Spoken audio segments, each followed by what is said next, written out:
যখন কোনো ক্যাপাসিটর বা কোনো বডিতে চার্জ স্টোর করা হচ্ছে, তার ইনিশিয়াল পোটেনশিয়ালটা যদি আমরা ধরি, চার্জ স্টোর করা শুরু করছি, তাহলে কোনো চার্জ নেই, পোটেনশিয়ালও নেই, 0। আস্তে, আস্তে চার্জ স্টোর হচ্ছে, ওর পোটেনশিয়ালটাও বাড়ছে, 0 থেকে আস্তে, আস্তে V হচ্ছে। আর চার্জ অ্যামাউন্টটা যেটা স্টোর হলো সেটা হচ্ছে Q। আমরা একটা ফর্মুলা শিখেছিলাম, পোটেনশিয়ালেরই ফর্মুলা, সেটা হচ্ছে work done per unit charge. তাহলে ওয়ার্ক ডানটা কত হচ্ছে এখানে? Q into V। কিন্তু পোটেনশিয়ালটা V বসিয়ে দিলে হবে না, অ্যাভারেজ পোটেনশিয়াল বসাতে হবে। 0 থেকে বেড়ে V হয়েছে, তাহলে অ্যাভারেজটা হবে V/2।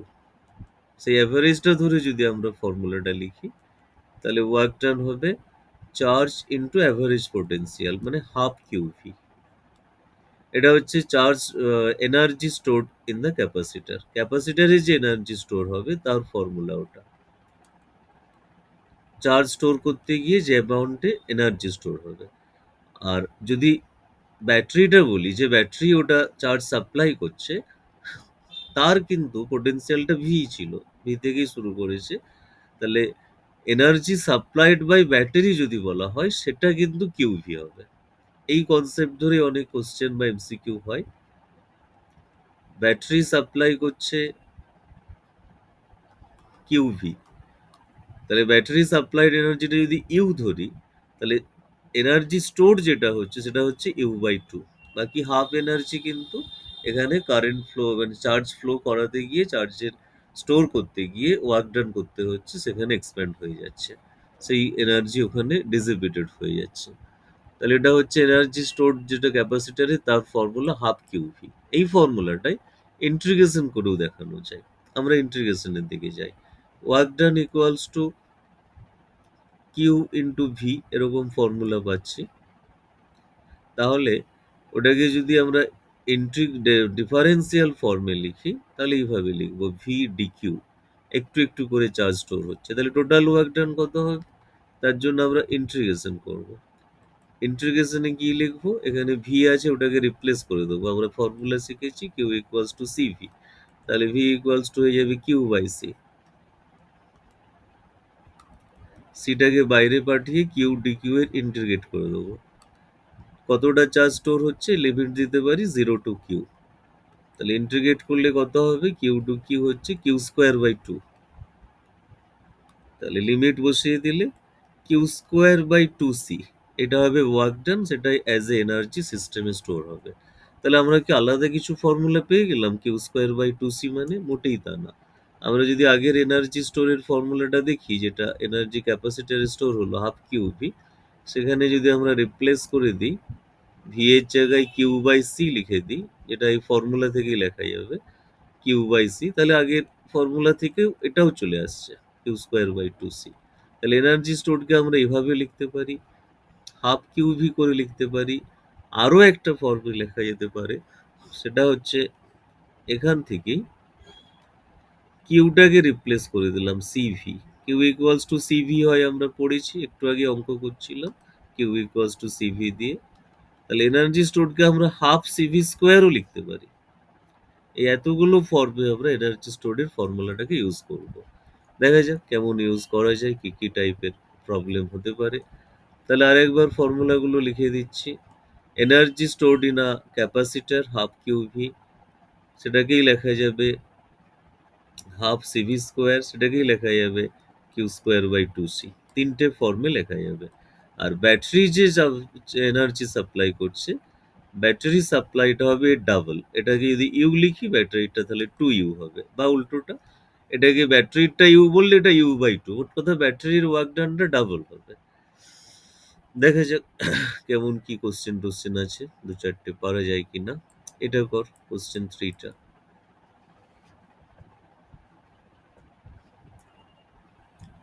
ভোল্টেজ দেওয়া আছে, চার্জ বলা আছে। তাহলে এখানে এনার্জি যেটা স্টোর হবে সেটা হচ্ছে Q²/2C। কিউ আর সি ধরে ফর্মুলা ধরে নেব। তাহলে কি আনসার আসছে বল?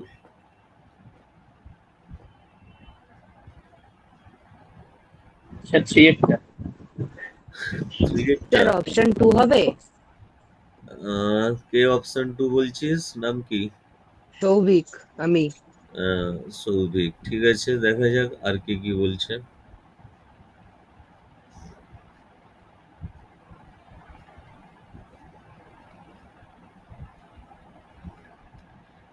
ভালো করে কোশ্চেনটা পড়বি। কোশ্চেনে ঠিক এভাবেই ঘোরানো থাকবে।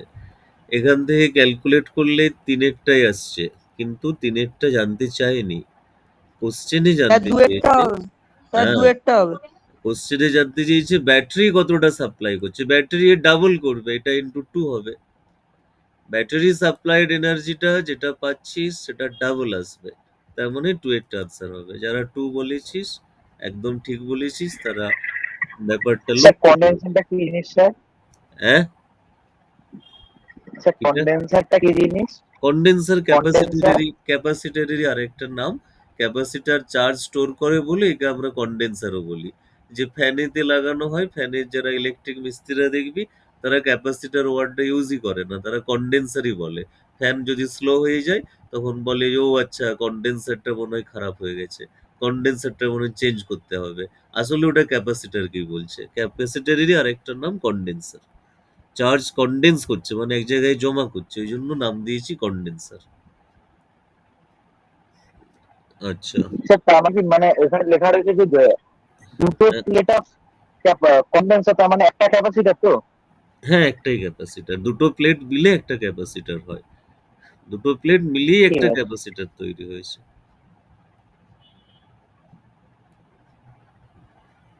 আচ্ছা, কোশ্চেন সেভেনটা কি হবে? সবকিছু তো নিউমেরিক্যাল নয়, থিওরিটিক্যাল বেসডও থাকতে পারে, তাহলে সেভেনের আনসারটা কি হবে বল?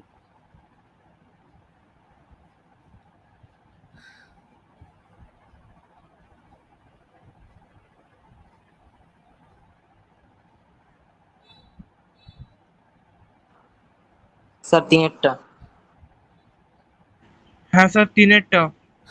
আচ্ছা, আরো কে কি বলছে দেখি।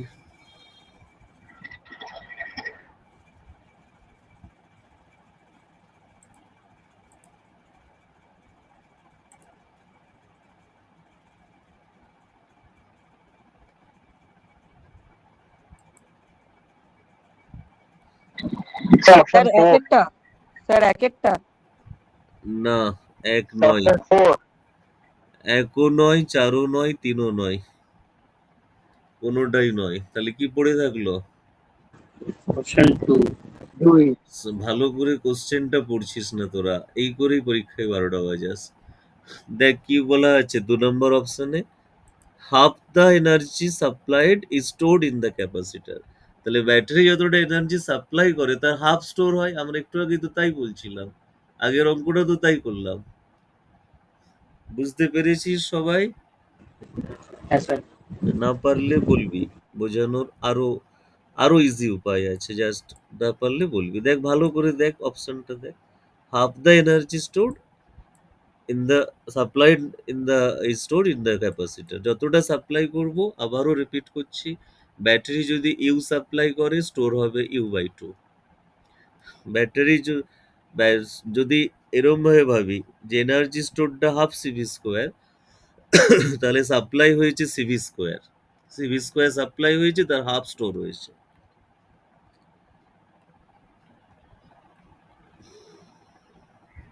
আচ্ছা, এরপর আমরা নেক্সট কনসেপ্টে চলে যাব। আমাদের সিলেবাসে একটা টাইপেরই ক্যাপাসিটর মেনলি আছে, সেটা হচ্ছে প্যারালাল প্লেট ক্যাপাসিটর। এই প্যারালাল প্লেট ক্যাপাসিটরের ফর্মুলাটা কি হয়, তার ডেরিভেশনটা একটু বুঝে নিয়ে তারপর ওটার প্রবলেম সলভ করব। এরকম ভাবে দুটো প্লেট ফেস টু ফেস রাখা থাকে, এরকম ভাবে। আমি স্কোয়ার প্লেট বা রেক্ট্যাঙ্গুলার প্লেট ধরছি, মানে এই নয় যে রেক্ট্যাঙ্গুলারেরই হবে। এই প্লেটগুলো সার্কুলার হতে পারে বা অন্য যে কোনো শেপে, ট্রায়াঙ্গেলও হতে পারে। মোট কথা দুটোরই এরিয়া এ ধরে নিয়েছি, তাদের মধ্যে যে সেপারেশন সেটা হচ্ছে ডি, ডি সেপারেশনে রাখা আছে। এদেরকে আমরা একটা ইলেকট্রিক সেল দিয়ে কানেক্ট করেছি এভাবে, যার পোটেনশিয়াল হচ্ছে ভি। ভি পোটেনশিয়াল হলেই এই মাঝখানে রিজিয়নে একটা ইলেকট্রিক ফিল্ড তৈরি হবে, যদি দুটোতেই চার্জ স্টোর হতে শুরু করে, এটাতে পজিটিভ চার্জ আর এটাতে নেগেটিভ চার্জ স্টোর হলো, অ্যামাউন্ট অফ চার্জ দুটোতেই সেম হচ্ছে, সেম হয়ে যাওয়ার পর তারপর আর কোনো চার্জ ফ্লো হবে না। তাহলে কতটা ইলেকট্রিক ফিল্ড ক্রিয়েট হয়, একটা প্যারালাল এরকম একটা চার্জ প্লেট, যেটা চার্জ সিট, তার জন্য কতটা ইলেকট্রিক ফিল্ড হয় আমরা ফর্মুলা ইলেকট্রোস্ট্যাটিক্সে পড়ে থাকবো, বা যদি না হয়ে থাকে পরে পড়বি, সেটা হচ্ছে সিগমা বাই এপসিলন জিরো। দুটো প্লেট মিলে একটার জন্য sigma by two epsilon sir zero আরেকবার বলবেন, বুঝতে পারছি না ওটা। ইলেকট্রিক ফিল্ড যেটা ক্রিয়েট হবে এখানে চার্জ স্টোর হওয়ার জন্য, তার ফর্মুলা এটা। সেই ফর্মুলাটা গস থিওরেম থেকে প্রুফ করা যায়, সেই প্রুফটা মনে হয় তোদের স্যার হ্যাঁ। সিগমাটা কি? সিগমাটা হচ্ছে চার্জ ডেনসিটি, আসছে সিগমা তো বলবোই আমি। সিগমা হচ্ছে চার্জ পার ইউনিট এরিয়া। একটা প্লেটের জন্য যেটা ইলেকট্রিক স্যার ফিল্ড ক্রিয়েট হয় sigma by sigma two by, ইসাইলাম হবে না? সেটা একটার জন্য। এবারে দুটো প্লেট আছে পজিটিভ নেগেটিভ, দুটো মিলে যে ফিল্ড ক্রিয়েট হবে দুটো অ্যাড হয়ে যাবে মাঝখানে রিজিয়নে, দুটোর জন্য একই দিকে হচ্ছে। পজিটিভটার জন্য ইলেকট্রিক ফিল্ড এদিকে হবে, নেগেটিভটার জন্য এদিকে হবে, তাই দুটো অ্যাড হচ্ছে।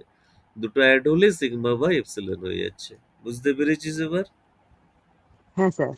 আচ্ছা, তাহলে ইলেকট্রিক ফিল্ড যেটা ক্রিয়েট হচ্ছে সিগমাটাকে যদি আমরা কিউ বাই এ দিয়ে লিখে দিই, সেটা হচ্ছে এইটা।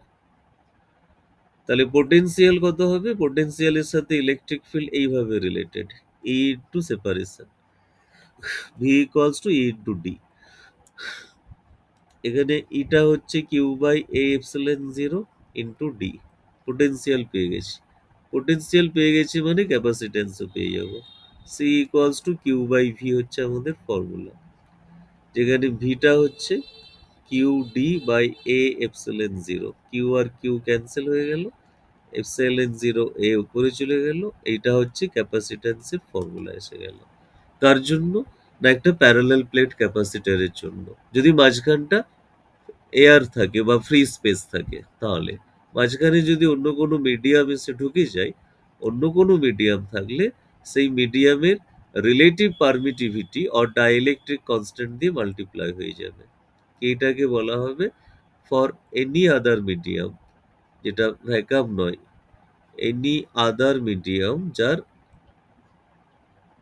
কে হচ্ছে ডাইইলেকট্রিক কনস্ট্যান্ট বা রিলেটিভ পারমিটিভিটিও বলতে পারি। ডাইইলেকট্রিক টার্মটা এখনো আমরা শিখিনি ভালো করে, ওটা অ্যাকচুয়ালি এই চ্যাপ্টারেই আছে পরের দিকে। তো আমরা স্যার এটা মনে এটা কি দেওয়া থাকবে স্যার, নাকি বের করে নিতে হবে? আর এটা কেন দেয়া থাকবে? এটা তোকে মনে রাখতে হবে। বেরি কেন করবি? ওএমআর শিটে কি তুই প্রুফ করবি? এটা তোকে মনে রাখতে হবে ফর্মুলা। এবার এপসাইলন জিরোর ভ্যালু তো আমরা আগেই শিখেছি, সেটাও মনে না রাখতে স্যার, হবে। মানে ওই কে এর স্যার না স্যার, ভ্যালুটা। কেটার কথা বলছি। হ্যাঁ স্যার, কেটা কে কেটা কে এর ভ্যালুটা, কে হ্যাঁ, কে কে এর ভ্যালু তো দেয়া থাকবে, কে এর ভ্যালু তো দেওয়া থাকবে। কে এর ভ্যালু যদি অন্য মিডিয়াম বলে তার জন্য দেয়া থাকবে। এপসাইলন জিরোর ভ্যালু তোকে মনে রাখতে হবে। এসআই ইউনিটে এপসাইলন জিরোর ভ্যালু হয় এটা। এপসাইলন জিরোর ভ্যালু মনে রাখতে হবে, ওটা আর বলে দেবে না, ওটা একটা কনস্ট্যান্ট, ওটা বলা থাকবে না, কে এর ভ্যালু দেওয়া থাকবে। আচ্ছা, তাহলে এবার দেখা যাক অন্য কোনো এই টাইপের প্রবলেম যেগুলো আছে করা যায় কিনা।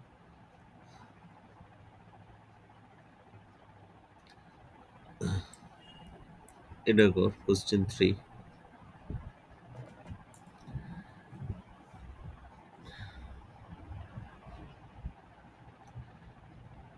চার্জ ক্যালকুলেট করতে বলেছে। চার্জ বের করতে গেলে ক্যাপাসিট্যান্স বের করতে হবে আগে। ক্যাপাসিট্যান্সের এইটা হচ্ছে ফর্মুলা। এখানে সব এসআই ইউনিট ইউজ করবি, সিজিএস ইউনিটের কোনো জায়গা নেই। এরিয়াটা হচ্ছে 400 সেন্টিমিটার স্কোয়ার, ওকে মিটার স্কোয়ার করতে হবে, 10⁻⁻⁴ বাই সেপারেশনটা মিলিমিটার, মিলিমিটারটাকে মিটার করে দে। এখান থেকে আগে ক্যাপাসিট্যান্স বের কর ফ্যারাডে, তারপর সেটা ওখানে রিপ্লেস কর। পোটেনশিয়াল 200 বলাই আছে, ক্যাপাসিট্যান্স যা বেরোবে সেটা ইন্টু 200 করতে হবে। এবার ক্যালকুলেশন করে বল ফাইনালি কি আনসার আসছে।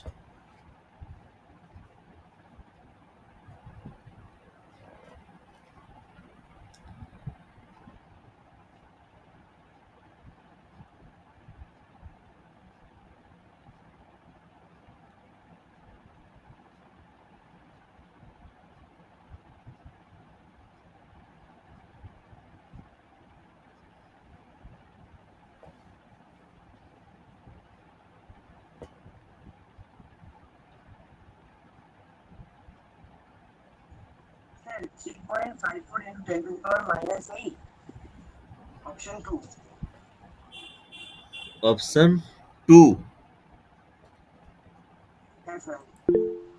2 না 3?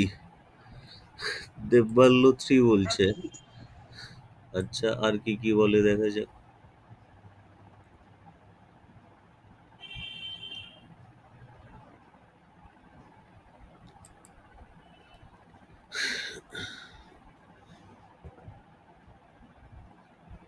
Sir, option 3, 3.54 into 10 to the power minus 10 in Coulomb. আচ্ছা, তাই? Option option 3 sir, option 3। না, 3 নয়। যারা 3 বলছিস সবাই ক্যালকুলেশন অপশন 2 হবে স্যার। অপশন 2 হবে, একদম ঠিক বলেছিস। ভালো করে ক্যালকুলেশন চেক কর, ক্যালকুলেশনে ভুল করেছিস। অপশন 2 হবে। Sir option 2। হ্যাঁ। ইচ্ছে করে এরকমই অপশন দেওয়া থাকবে যাতে স্টুডেন্ট ভুল করে, তাই জন্য খুব সাবধান বলে দিলাম, ঠিক আছে? আর স্কুলের কোশ্চেন নয়, কাউন্সিল কোশ্চেন করবে, সেটাও যেন মনে থাকে। এরকম ইচ্ছে করে দেবে, দেখ 3টে অপশনেরই মেন পার্টটা একই দিয়ে রেখেছে, শুধু 10 এর পাওয়ার গুলোকে আলাদা আলাদা দিয়ে দিয়েছে। তাড়াহুড়ো করে করতে গিয়ে দেখবি ভুল হয়ে যাবে, তাই জন্য একটু কেয়ারফুল থাকবি। আচ্ছা, এই যে এনার্জি স্টোর হওয়ার একটা ফর্মুলা তৈরি করলাম আমরা, হাফ সিভি স্কোয়ার, ওটারই প্যারালাল প্লেটের জন্য একটা মডিফিকেশন হবে। সি এর ভ্যালু বসিয়ে দিলাম ফ্রি স্পেস ধরে নিয়ে মাঝখানটা, ভিটাকে বসিয়ে দিলাম ই ইন্টু ডি। তাহলে এনার্জি স্টোরের কি ফর্মুলা এসে যাচ্ছে আবার, ই স্কোয়ার ডি স্কোয়ার, একটা ডি কেটে গেল, একটা ডি থাকলো। তাহলে energy stored in a capacitor আমরা এভাবেও লিখতে পারি, হাফ এপসাইলন জিরো স্কোয়ার এ ইন্টু ডি, এভাবেও লেখা যায়। এখানে এ ইন্টু ডিটা কি না, এটা ছিল আমার প্লেটগুলোর এরিয়া, আর মাঝখানে সেপারেশনটা ছিল ডি। তাহলে এ ইন্টু ডি করলেই ভেতরের ভলিউমটা বেরিয়ে আসবে, ভলিউম অফ দ্য ক্যাপাসিটার বেরিয়ে আসবে, এ into ডিটা।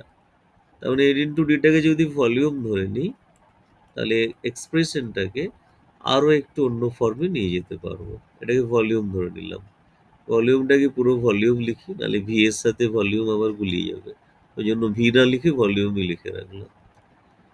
Energy per unit volume তাহলে হবে half epsilon zero square.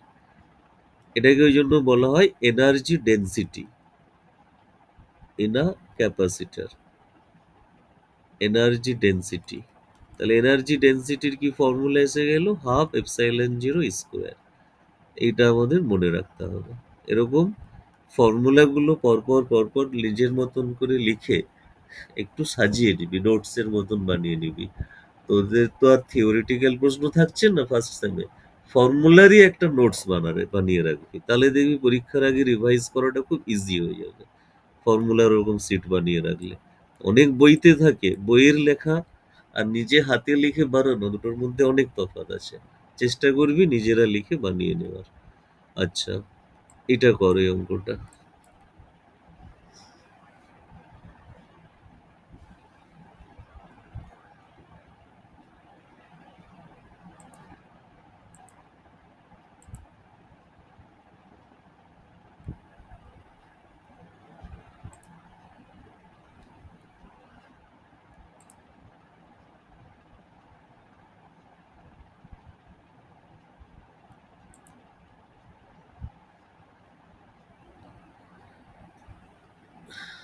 Just যে ফর্মুলাটা শিখলাম আমরা এনার্জি ডেন্সিটির, ঠিক সেটারই কোশ্চেন দেয়। পড়াশোনাটা এভাবেই করতে হয়, থিওরি শিখে নিলাম, সঙ্গে সঙ্গে তার প্রবলেম সলভ করলাম, তাহলেই থিওরিটা মাথার মধ্যে আরো ভালো করে ঢুকে যাবে, একদম মজবুত হয়ে যাবে মাথার মধ্যে তার কনসেপ্টটা, আর ভুল হবে না। সঙ্গে সঙ্গে নিউমেরিক্যালস করতে হয়, পড়লাম একদিন 2 সপ্তাহ পরে অঙ্ক নিয়ে বসলাম, ওইভাবে হয় না পড়াশোনা। এনার্জি ডেন্সিটি বলা আছে, এপসাইলন জিরোর ভ্যালু জানিস, ই বার করতে বলেছে, বার করে বল কত হচ্ছে। ইলেকট্রিক ফিল্ডটা বার করতে বলেছে। এপসাইলন জিরোর ভ্যালু এক্ষুনির মধ্যে কেউ ভুলে যেতে পারিস, তাই জন্য লিখে দিচ্ছি।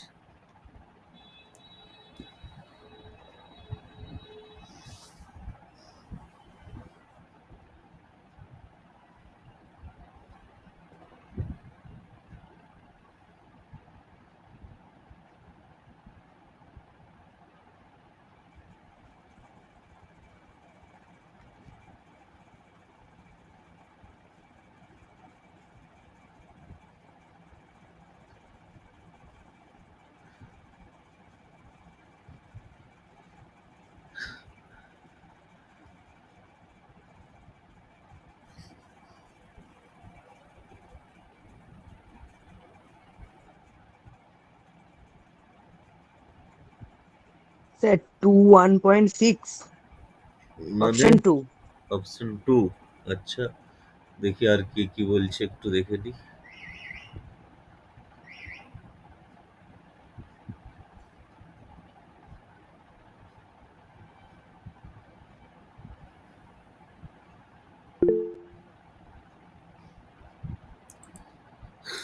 তোদের ক্লাস আগের সপ্তাহে করবো ভেবেছিলাম, কিন্তু একটা কাজ দিয়ে দিয়েছিল। এইচএস এর যে রেজাল্ট তো বেরিয়ে গেছে, তার খাতা রিভিউ করতে দিয়েছিল। কারণ যারা নাম্বার নিয়ে খুশি নয়, ভাবছে বাড়বে, সেই সব খাতা এসেছিল।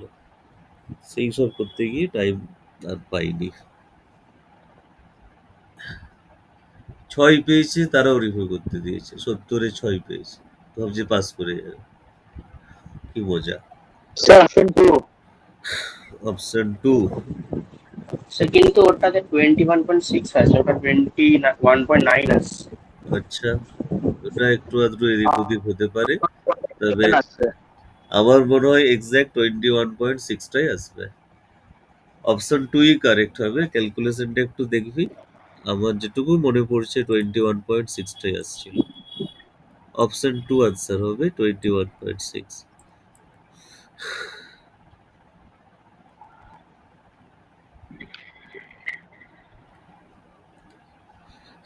আচ্ছা, এরপর যেটা আমাদের শিখতে হবে সেটা হচ্ছে ক্যাপাসিটরের কম্বিনেশন হয়।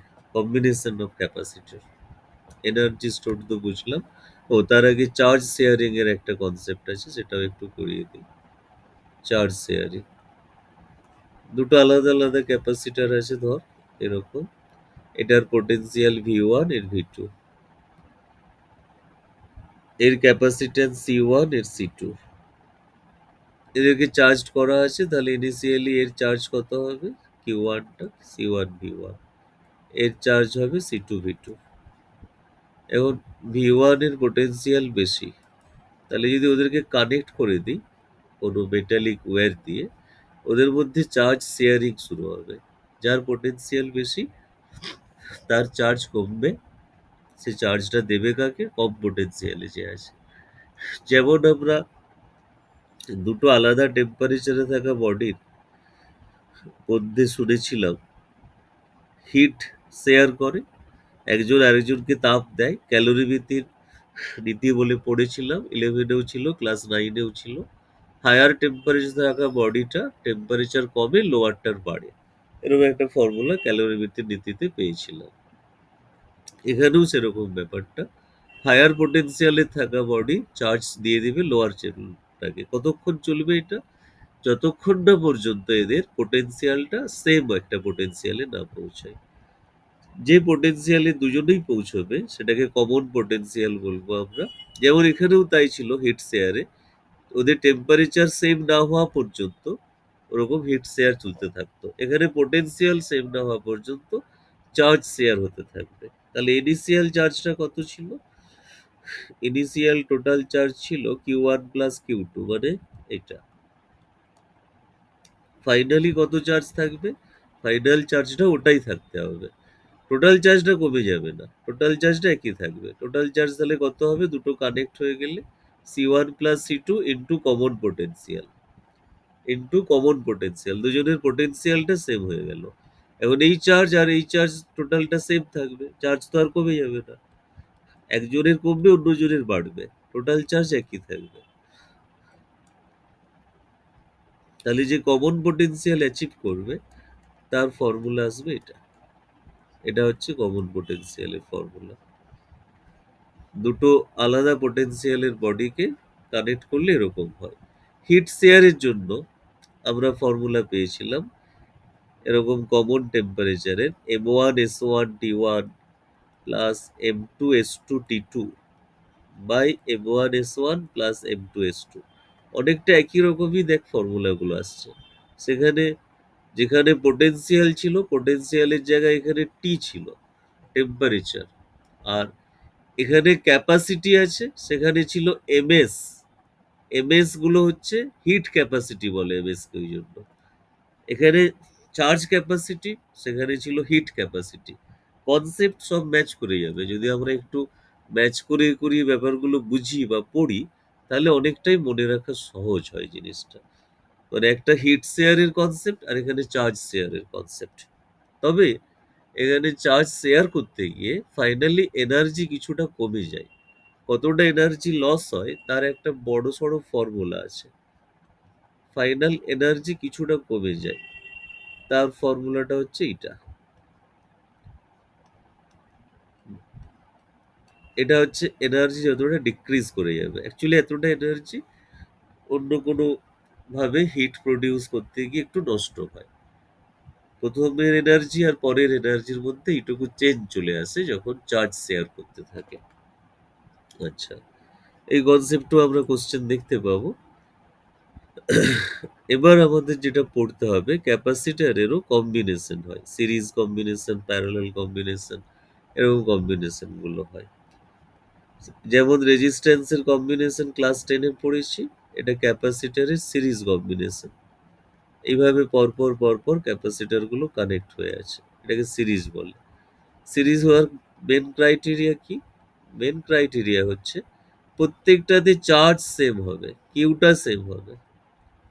সিরিজে কানেক্ট থাকা মানে প্রত্যেকটাতে একই চার্জ থাকবে। যেমন রেজিস্ট্যান্সে আমরা পড়েছিলাম সিরিজ হতে গেলে কারেন্ট সেম ফ্লো হবে, এখানে চার্জ সেম থাকবে। পোটেনশিয়ালটা ডিফারেন্ট হতে পারে, ভিটা আলাদা হতে পারে। এটার V1 এর পোটেনশিয়াল V2 এর V3, কিন্তু সেই পোটেনশিয়ালটাও মেন ব্যাটারির থেকেই পাবে। তাহলে তাদের ইন্ডিভিজুয়াল পোটেনশিয়াল গুলো সাম হবে টোটালটা। V1 মানে C1 V1, এটা সরি পোটেনশিয়াল টোটালটা এভাবে ভুল লিখছি, সরি এটা নয়।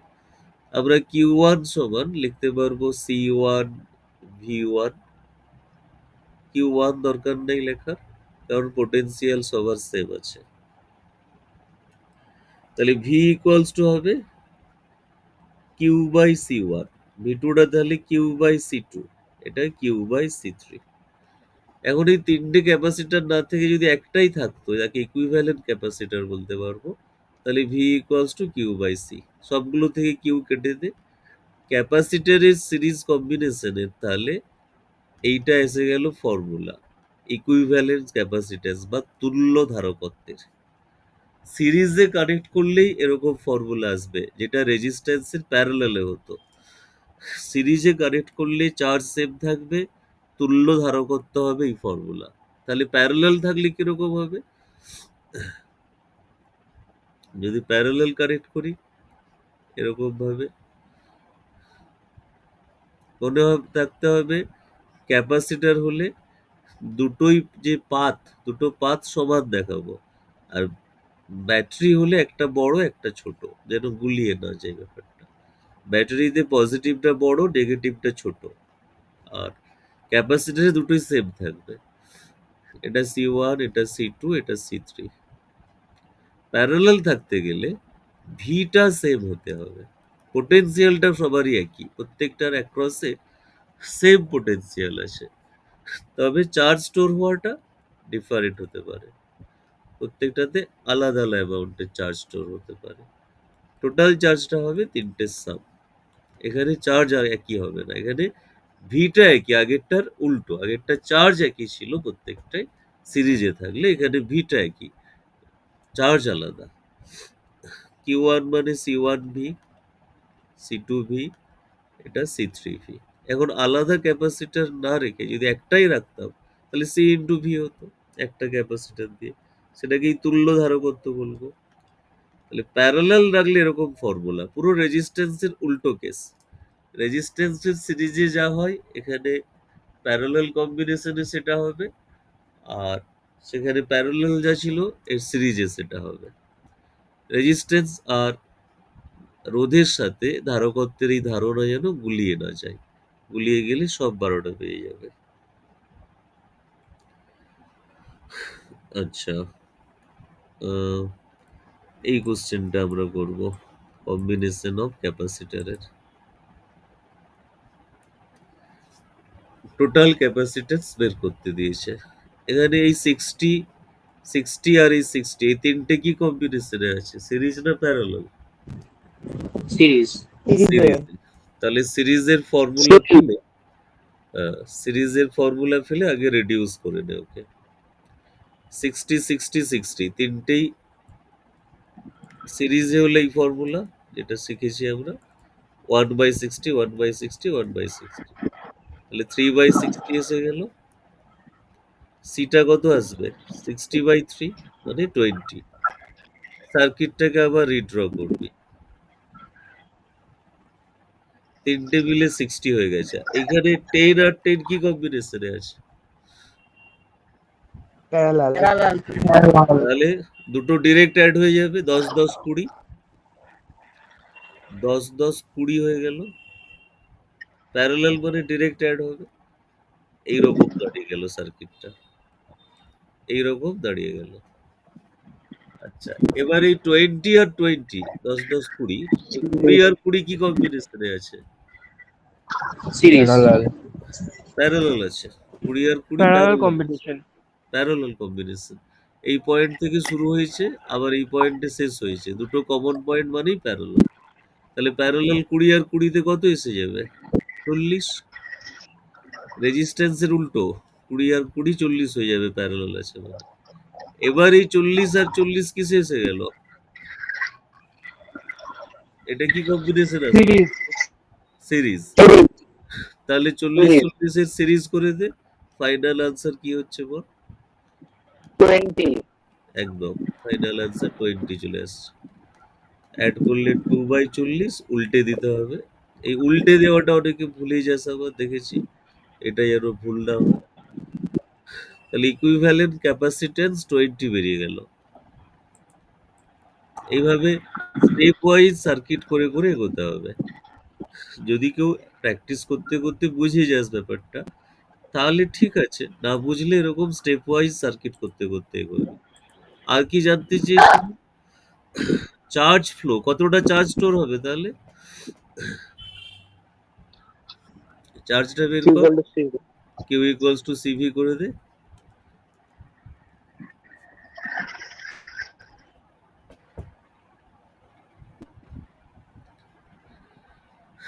কিউ ইকুয়ালস টু সিভি করে দে, কতটা চার্জ স্টোর হচ্ছে। Sir option 10। 10? ও বাবা, এখানে আবার অপশন 10 লেখা হয়েছে। হ্যাঁ, অপশন 10, ঠিক আছে। আচ্ছা, এইটা করবো আমরা, চারেরটা। এগুলো এক একটা প্যারাল মানে প্লেট, এটা একটা প্লেট, এটা একটা, এটা একটা। তাহলে এখানে কটা ক্যাপাসিটার আছে কম্বিনেশন? তিনটে। তিনটে আছে। ধর এটা পজিটিভ এন্ড, এটা নেগেটিভ এন্ড। হ্যাঁ, তাহলে 3টে। পজিটিভ নেগেটিভ, পজিটিভ নেগেটিভ, এটা একটা, এখানে একটা, এখানে একটা। এইভাবে থাকলে তিনটে ক্যাপাসিটার, তাহলে কি আনসার হবে?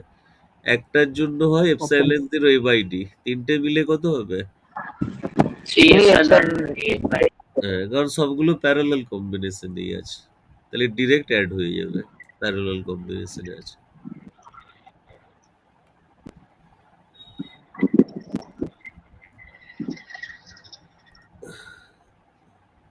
আচ্ছা, এরপরে লাস্ট কনসেপ্টটা বাকি আছে, ডাইইলেকট্রিক। ডাইইলেকট্রিক ইনসার্ট করলে কি হয়, একটা ক্যাপাসিটারে যদি ডাইইলেকট্রিক ঢোকাই তাহলে কি দাঁড়ায় জিনিসটা। ডাইইলেকট্রিক বলতে বেশ কিছু নন মেটালস বা ইনসুলেটর আছে, সেইগুলোই এই ধরনের বিহেভিয়ার দেখায়। তারা ইনসুলেটর হলেও সেগুলোর নেট ডাইপোল মোমেন্ট আছে বা দ্বিমেরু ভ্রামক আছে। এমন বেশ কিছু সমযোজী অণু, কোভ্যালেন্ট মলিকুল আমরা পাই বা কেমিস্ট্রি বইতেও পড়েছি কেমিক্যাল বন্ডিং পড়তে গিয়ে, যাদের নেট ডাইপোল মোমেন্ট থেকে যায়, যেমন HCl। HCl এর কোভ্যালেন্ট বন্ডিং হলেও হাইড্রোজেনের ইলেকট্রনকে ক্লোরিন বেশি করে নিজের দিকে টেনে নেয়, হাইড্রোজেনের ইলেকট্রনটাকে বেশি করে নিজের দিকে টেনে নেয়, নিয়ে বন্ডিংটা হয় ওর। এরকম অনেক অণুরই হয়। তাহলে এইচটা কম্পারেটিভলি পজিটিভ হয়ে যায়, সিএলটা নেগেটিভ হয়ে যায়, নেগেটিভ থেকে পজিটিভের দিকে একটা ডাইপোল তৈরি হয়ে যায়, মাইনাস চার্জ থেকে প্লাস চার্জের দিকে ডাইপোলের ডিরেকশন হয়। ডাইপোল যদি আমরা পড়ে থাকি তাহলে জানবো নেগেটিভ চার্জ থেকে পজিটিভ চার্জের দিকে নেট ডাইপোল মোমেন্ট ক্রিয়েট হয়। তাই জন্য HCl হচ্ছে পোলার মলিকুল বা ধ্রুবীয় অণু। ওয়াটারেও তাই হয়। ওয়াটারে এটা তিনটে জিনিস নিয়ে তৈরি, অক্সিজেনের সাথে হাইড্রোজেনের এরকম বন্ডিং হয়, তো এখানেও একটা নেট ডাইপোল মোমেন্ট তৈরি হয়ে যায়। দুটোর মিলে ভেক্টর অ্যাডিশন হয়, dipole moment vector quantity, vector addition হয়ে নেট ডাইপোল মোমেন্ট পেয়ে যাবো আমরা। তাহলে পোলার মলিকুল। কিন্তু কিছু মলিকিউল আছে আবার, যেমন কার্বন ডাইঅক্সাইড, ডাইপোল মোমেন্ট হয়, ওর হয় না যে তা না, কিন্তু দুটোই একটার একটার উল্টো দিকে হয়। তাহলে নেট মোমেন্ট ডাইপোল মোমেন্ট যেটা कैंसिल নেট, आउट होंगे। সেটা জিরো চলে আসে। সেরকম মিথেনেও তাই হবে, মিথেনে চারদিকে চারটে হাইড্রোজেন থাকে, তাই একটা আরেকটাকে ব্যালেন্স করে দিয়ে নেট ডাইপোল মোমেন্ট মিথেনেরও জিরো চলে আসে। এরা হচ্ছে নন পোলার, এদেরকে নিয়ে আমাদের কিচ্ছু দরকার নেই, পোলার গুলোকে নিয়ে দরকার। পোলার গুলো পোলারাইজড হলেও, এই মানে পোলার মলিকুল হলেও, সেগুলো একটা ডাইইলেকট্রিক ব্লকের ভিতরে একদমই এলোমেলো ভাবে থাকে প্লাস মাইনাস গুলো। এই যে মাইনাস প্লাস দুরকম দেখালাম, পুরো ডিসঅর্ডার ভাবে থাকে। এরকম ডিসঅর্ডার থাকলে একটা আর একটার এফেক্ট মিলে টোটাল ডাইপোল মোমেন্ট জিরো চলে আসবে। কিন্তু যদি আমরা বাইরে থেকে পোলারাইজড করি, বাইরে থেকে এরকম ইলেকট্রিক ফিল্ড অ্যাপ্লাই করি, ইলেকট্রিক ফিল্ড অ্যাপ্লাই করলে কিন্তু ওগুলো অ্যারেঞ্জ হয়ে যাবে। এইভাবে এইভাবে মাইনাস প্লাস গুলো প্রপারলি অ্যারেঞ্জ হয়ে যাবে ব্লকের ভিতরে। বাইরের থেকে ইলেকট্রিক ফিল্ড দিয়েছি E0, যেমন এই যে লেখা আছে, দিতেই ইলেকট্রিক ফিল্ডের দিকে পজিটিভ চলে যাবে, নেগেটিভ গুলো উল্টো দিকে থাকবে। এইভাবে পোলার মলিকুল গুলো অ্যারেঞ্জ হতে শুরু করবে। অ্যারেঞ্জ হলেই কি হবে, অ্যারেঞ্জ হয়ে গেলেই এই দিকটা পজিটিভ হয়ে যাবে আর এই দিকটা নেগেটিভ হয়ে যাবে, একটা দিক পজিটিভ একটা দিক নেগেটিভ হয়ে যাবে। তার মানে পজিটিভ থেকে নেগেটিভ দিকে একটা উল্টো ইলেকট্রিক ফিল্ড তৈরি হবে ভেতরে, ওর ভেতরে একটা অপোজিট ইলেকট্রিক ফিল্ড তৈরি হবে, বাইরের ফিল্ডের অপোজিটে। এই যে বাইরের ফিল্ডের অপোজিটে তৈরি হবে, তাতে করে নেট ইলেকট্রিক ফিল্ড রিডিউস হয়ে যায়। যখন এরকম ডাইইলেকট্রিক ইন্ট্রোডিউস করে দিই ভেতরে, নেট ইলেকট্রিক ফিল্ডটা কমে যায়। কতটা কমে না, দেখা যায় নতুন ফিল্ডটা হবে আগের যেটা ছিল ভ্যাকামে, সেটা বাই কে, সেটা বাই কে হয়ে যায়। ইলেকট্রিক ফিল্ড বাই কে হলে অটোমেটিক্যালি পোটেনশিয়ালও তাই হবে, কারণ ওরা ডিরেক্টলি রিলেটেড এই রিলেশন দিয়ে, V equals to E into D. ডিটা যদি চেঞ্জ না করি, ইটা বাই কে হলে ভিটাও বাই কে হবে। এইভাবে ডাইইলেকট্রিক ইন্ট্রোডিউস করলেই ক্যাপাসিটরের ভেতরে ইলেকট্রিক ফিল্ড আর পোটেনশিয়াল চেঞ্জ হয়ে যায়। আর সেটা চেঞ্জ হয়ে যায় বলেই ওর ক্যাপাসিটেন্সটা আবার উল্টো হয়। ক্যাপাসিটেন্স তো C equals to Q by V, এই রিলেশনে ভিটা নিচে আছে, ভিটা যদি বাই কে হয় তাহলে ক্যাপাসিটেন্স উল্টো বেড়ে যাবে, কে টাইমস বেড়ে যাবে। ক্যাপাসিটেন্সটা সবসময় বাড়তে থাকে, কিন্তু ইলেকট্রিক ফিল্ড বা পোটেনশিয়াল কমতে পারে, তবে একটা কেসে সেটা আবার কমে না, একইও থেকে যায়। সেই জায়গাটাই আমাদের একটু স্যার বুঝতে হবে। বল, এটা কি একবার বলবেন? যেটা ডাইইলেকট্রিক কনস্ট্যান্টটা, ওই যেটাকে আমরা রিলেটিভ ও পারমিটিভিটি আচ্ছা বলেছিলাম, আচ্ছা রিলেটিভ পারমিটিভিটি যেটা এপসিলন আর যে নাম দিয়েছিলাম, সেটাই ওটা। আচ্ছা, আমাদের মেন যেটা বুঝতে হবে, খুব ইম্পর্টেন্ট একটা ব্যাপার আছে, সেটাকে ধরেই কোশ্চেনটা বেশি হয়। সেটা হচ্ছে ক্যাপাসিটরের ব্যাটারি কানেক্ট রেখে একটা আর ব্যাটারি ডিসকানেক্ট রেখে। এরকম দু রকমের কেস আমাদেরকে ডিসকাস করতে দেয়। দাঁড়া, ভালো করে ব্যাপারটা বলে দিই। এখানটাই লিখি।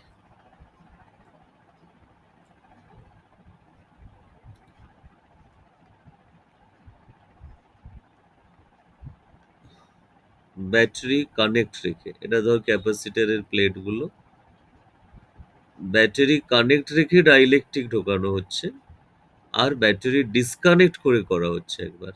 এটাতে ব্যাটারিগুলো নেই। তাহলে একটা হচ্ছে ব্যাটারি কানেক্টেড আছে, আর একটাতে ব্যাটারি ডিসকানেক্ট করে ডাইইলেকট্রিক ঢোকাচ্ছে। কিসটার এফেক্ট কেমন পড়বে সেটা আমরা জানতে চাইছি। টপিকটার মেন তাহলে কি, insertion of dielectric. Dielectric insert করছি আমরা।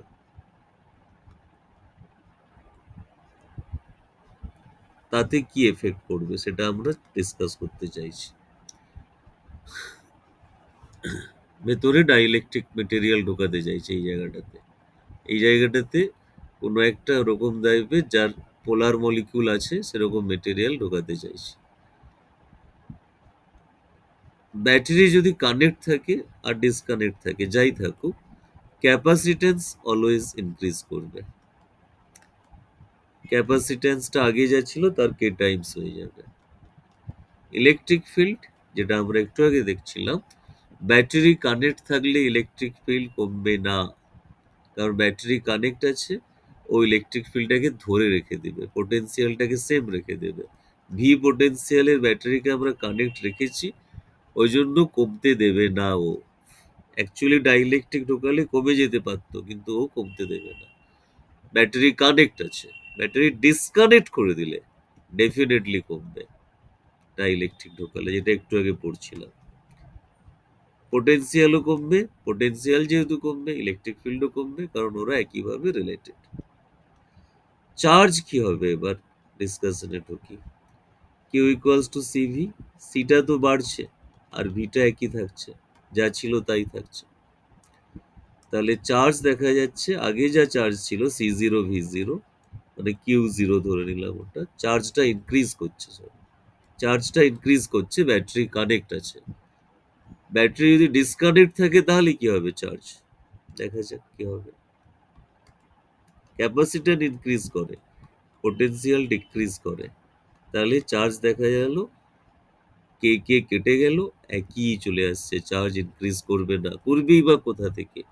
এখানে তো ব্যাটারি ডিসকানেক্ট করে দিয়েছি, খুলে দিয়েছি, আর চার্জ পাবে কোথা থেকে? ডাইইলেকট্রিক ঢোকালেও চার্জ বাড়বে না, কিন্তু এটাতে কানেক্টেড ছিল ব্যাটারি, তাই চার্জ ইনক্রিজ করছিল, নতুন করে চার্জ বাড়ছিল ওখানে। এনার্জির কি অবস্থা হবে? হাফ সিভি স্কোয়ার, সেটা কি বাড়বে না কমবে? ব্যাটারি কানেক্ট আছে, ভিটা ভি জিরো একই থেকে যাচ্ছে, চেঞ্জ হচ্ছে না, এখানে ব্যাটারি কানেক্ট আছে।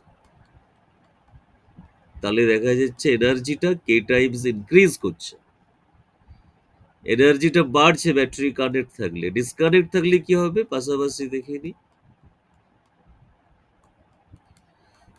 ক্যাপাসিটেন্স তো বাড়ে, কিন্তু পোটেনশিয়াল কমে যায় by K. C zero V zero square by K square, K আর কে ক্যান্সেল হয়ে গেল, তাহলে দেখা যাচ্ছে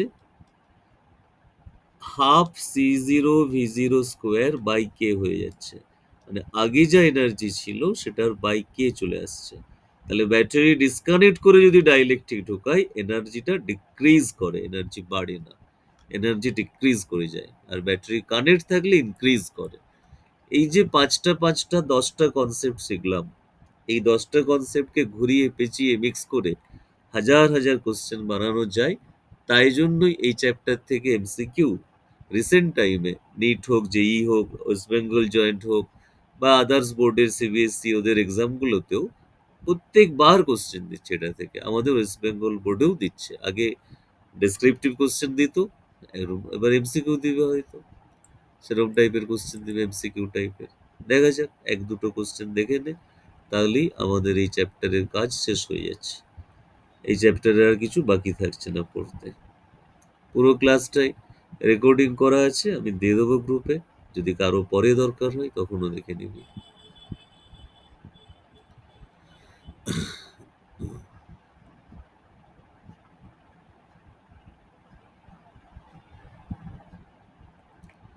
আচ্ছা, এখানে একটা প্রবলেম দেখতে পাচ্ছি। হ্যাঁ, কোশ্চেন 6, এটা কি আনসার হবে বল?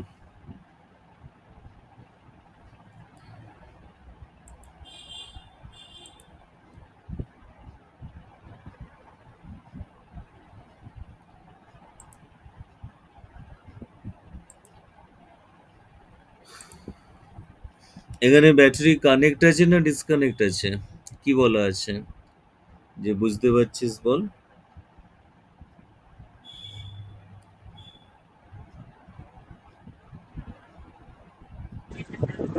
কানেক্টেড আছে।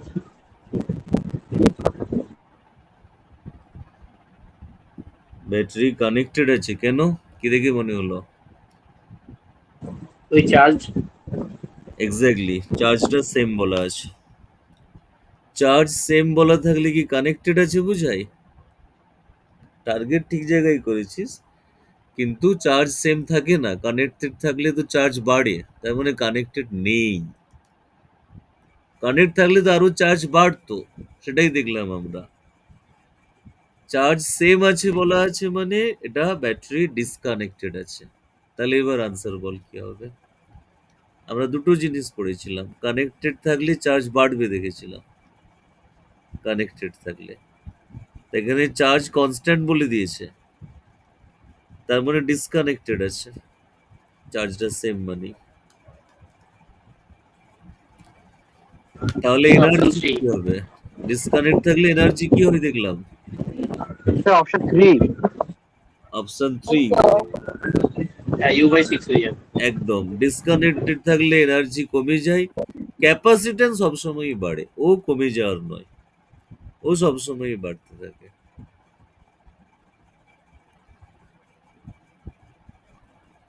কোশ্চেন 7, আজকে লাস্ট কোশ্চেন, বাকি পিডিএফটা দিয়ে দেবো, কোশ্চেনগুলো প্র্যাকটিস করবি। এই উইকে যদি পারি আরেকটা দিন ক্লাস করব, করে নিয়ে কিছুটা এগিয়ে রাখবো কাজ, কারণ নাহলে বেশি টাইম পাবি না। 3 মাস টাইম হাতে পরীক্ষার, মনে থাকে যেন। স্যার অপশন 3 অপশন 3 কেন? ব্যাটারি এখানে কি আছে? কানেক্টেড আছে, তার মানে এক্স্যাক্টলি, চার্জটা ইনক্রিজ করবে, তার মানে মোর ইয়েস, চার্জ হবে। এক্স্যাক্টলি, গুড, বুঝেছিস তাহলে। যারা তাও এখনো ঠিক করে বুঝিসনি, তারা দরকার হলে রেকর্ডিংটা একবার দেখে নিবি। আর কিছু পড়াচ্ছি না, অনেক কিছু পড়ে ফেলেছি। আজকের মতন ক্লাস এখানেই শেষ। সাবধানে থাকবি, প্রচুর ঝড় বৃষ্টি হবে বলছে, একটু সাবধানে থাকবি বাড়িতে।